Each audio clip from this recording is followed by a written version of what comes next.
Ջերմուկից iPhone ունենք ուղարկած հայպոստի միջոցով, էլի խապեության զոհ դարձած եւս մեկը, այս անգամ էլ iPhone 13-ն բլոկ է։ Հիմա կզարմանաք, թե ոնց կարելի է մարդուն համոզել, որ դուրս գա իր իսկ iCloud-ից ու մուտքագրի լրիվ չուժոյի, լրիվ,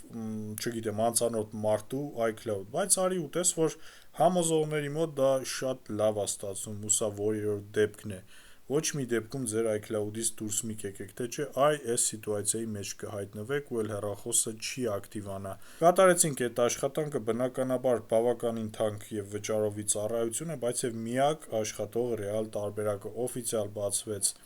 հեռախոսը, որից հետո աշխատում է անթերի, կարելի է զբրոս անել, обновից անել, իսկ դու եւս մեկ անգամ տարածիր այս տեսանյութը, որ իշքան հնարավոր է շատ մարդ տեսնի, իրազեկված ու պաշտպանված լինի, հետո հավանեցիր մեր կատարած աշխատանքը, չսմոռանա կիսվել եւ լայքել, աշխատում ենք Գյումրիում, նշեմ, որ այս աշխատանքը կարելի է կազմակերպել նաեւ հեռագա տարբերակով, այսքանը։